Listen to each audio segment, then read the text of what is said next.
Kadang-kadang, maaf ya teman-teman, apa yang sekarang kita dapatkan boleh jadi itu doa sekian bulan atau bahkan tahun yang pernah dimohonkan dulu. Cuman kadang-kadang sebagian hamba tidak menyadari itu, karena itu syukurnya telat.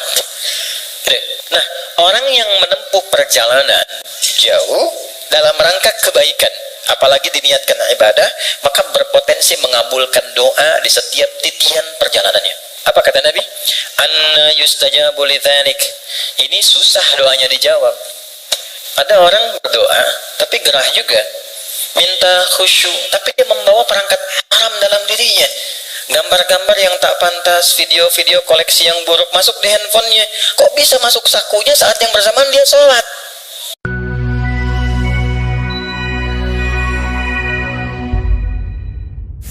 Paling kiri sebelah bawah di mushaf standar.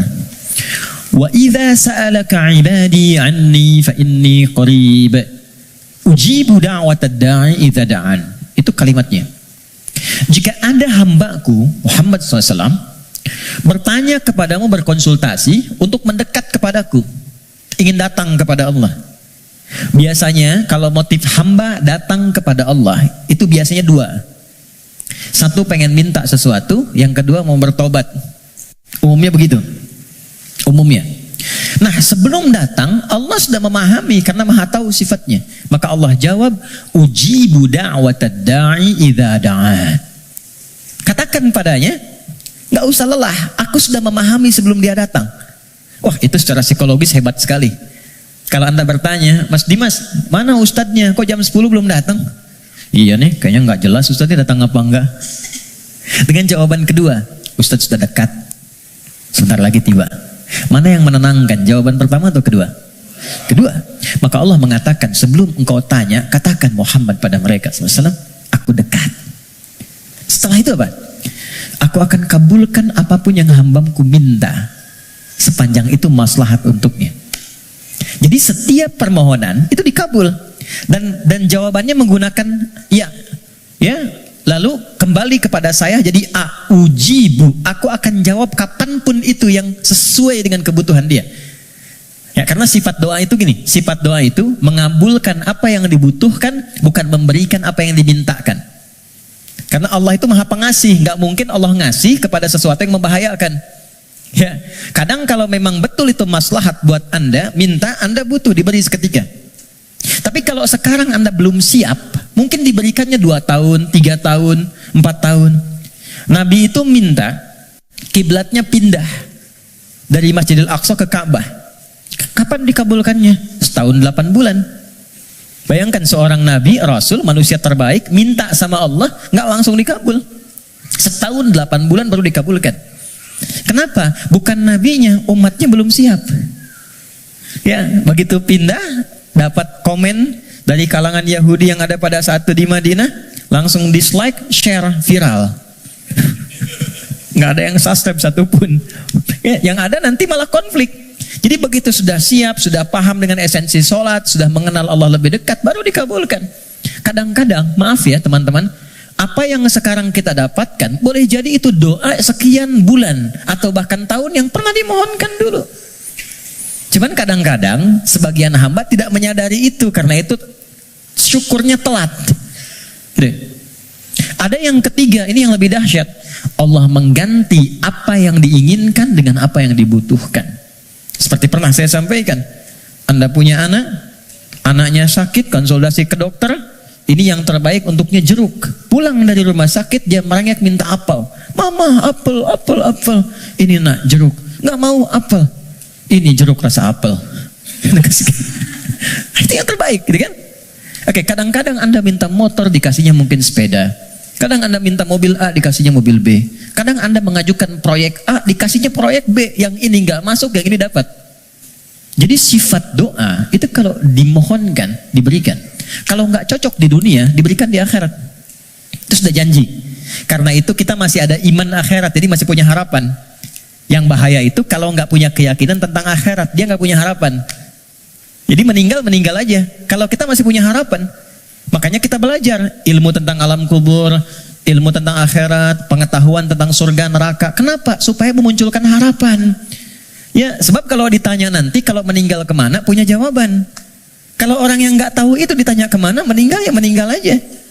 Kalau meninggalnya kan sama-sama meninggal. Halo? Ya, baik. Nah sekarang problemnya adalah bisa ada orang minta, tapi nggak terkabul gitu, nggak dapat. Apa problemnya? Maka saya kisahkan hadis Nabi, teman-teman.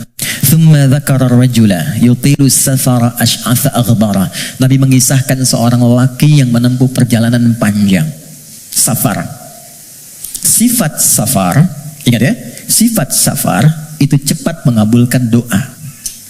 Jadi kalau teman-teman sedang safar, kalau dari segi jarak tuh di atas 82 km dari segi jarak.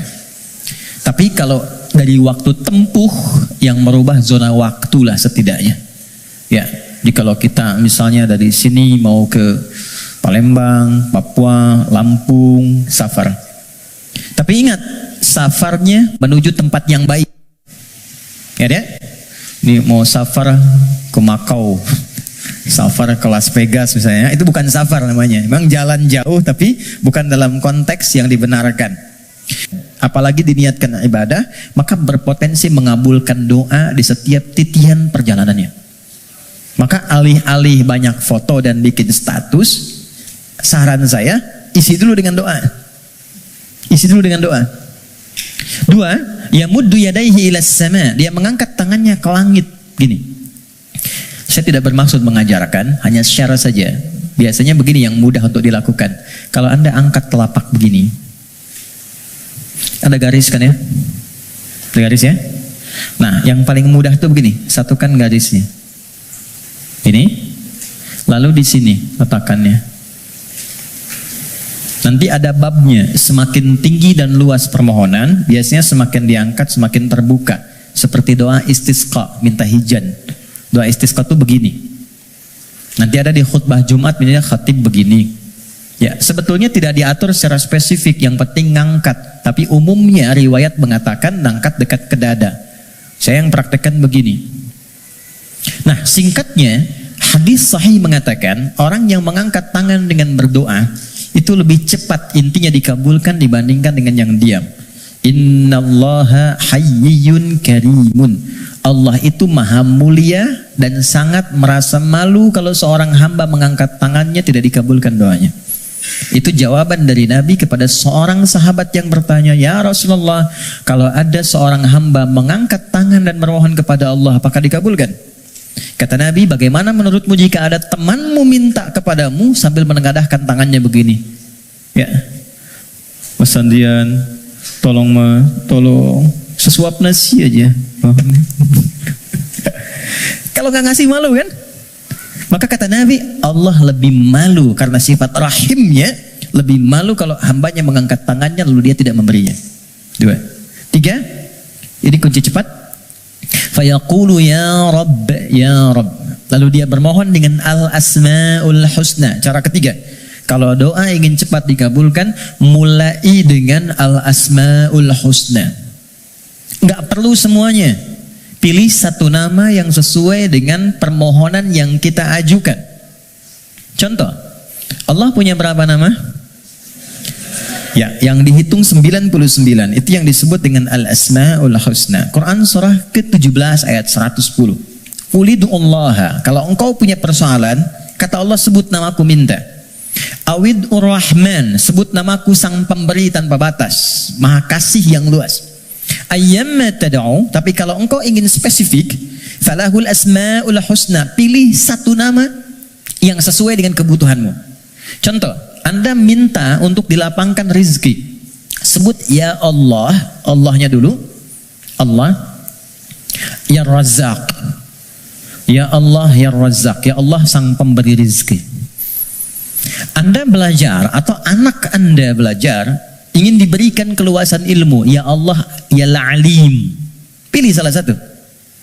Nabi Zakaria ketika bermohon kepada Allah, manusia itu berkata, kamu punya keterbatasan, nggak mungkin punya keturunan.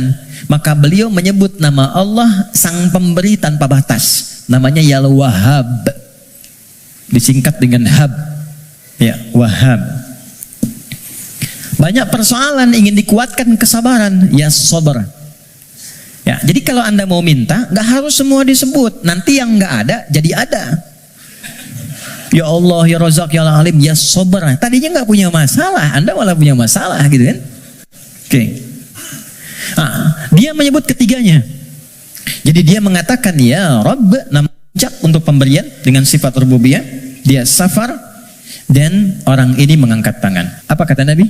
Anna yustajabu lidzalik. Ini susah doanya dijawab. Gimana bisa terjawab? Ternyata dia dalam keadaan sedang punya hubungan yang tidak baik dengan Allah.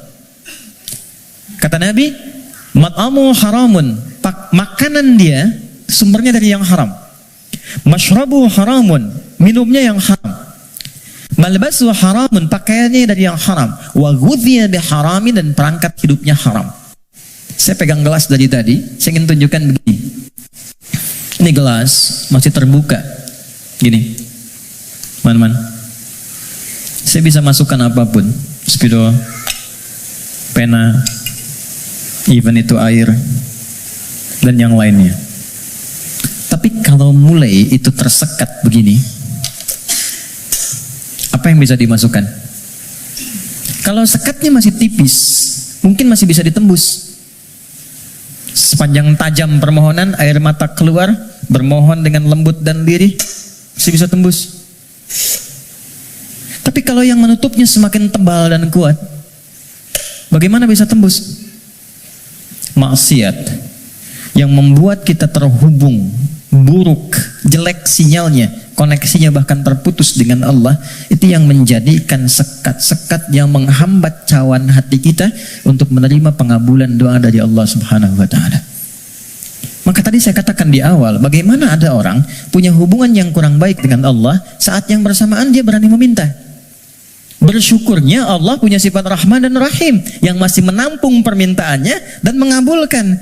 Cuman hamba itu yang harus membuka sekatnya dulu supaya pengabulan itu bisa masuk ke dalam dirinya. Jadi sifat Rahman Allah menjadikan doanya tetap dikabul. Cuman mental. Itu maksudnya. Ya Allah Maha Adil, tetap memenuhi janji, diminta diberikan, cuman terpental. Karena apa? Sekatnya belum dibuka. Nah, untuk membuka sekat itu dan dibangun kembali hubungan baik, itu yang disebut dengan takwa namanya. Ya. Bagaimana Anda bisa meminta khusyuk berdoa? Saya kadang-kadang suka mau senyum sendiri. Ada orang berdoa, tapi gerah juga. Minta khusyuk, tapi dia membawa perangkat haram dalam dirinya. Gambar-gambar yang tak pantas, video-video koleksi yang buruk masuk di handphonenya. Kok bisa masuk sakunya saat yang bersamaan dia sholat? Kok bisa? Nggak malu sama Allah. Kan kita mengetahui Allah Maha mendalami segala hal. Allah Maha mengawasi. Lalu ada orang mengumpulkan hal yang haram, bahkan dalam handphonenya dia masukkan ke sakunya, dan dia masih menunaikan sholat dan merasa nyaman dengan itu. Apalagi dengan keadaan sadar dia hasilkan perangkat dirinya, pakaian dari cara yang tidak benar, kemudian juga perangkat dari cara yang tidak benar, kemudian dia diuji dengan persoalan yang Allah ingin bimbing dia untuk mendapatkan jalan keluar yang baik, tapi dia menggunakan itu dan dengan perasaan bangga dia bermohon kepada Allah. Tapi sekali lagi, karena Allah itu Rahman, sayang, kasih, maka persoalan sebesar apapun yang dirasakan dan bagaimana bentuknya, demi Allah saya katakan, pada akhirnya itu adalah jalan menuju kebahagiaan. Kalau bukan jalan kita menemukan kembali harapan cerah untuk terhubung dengan Allah yang membuka kebahagiaan sejati berikutnya, atau memang itulah titik pertemuan dari semua keinginan yang akan dikabulkan.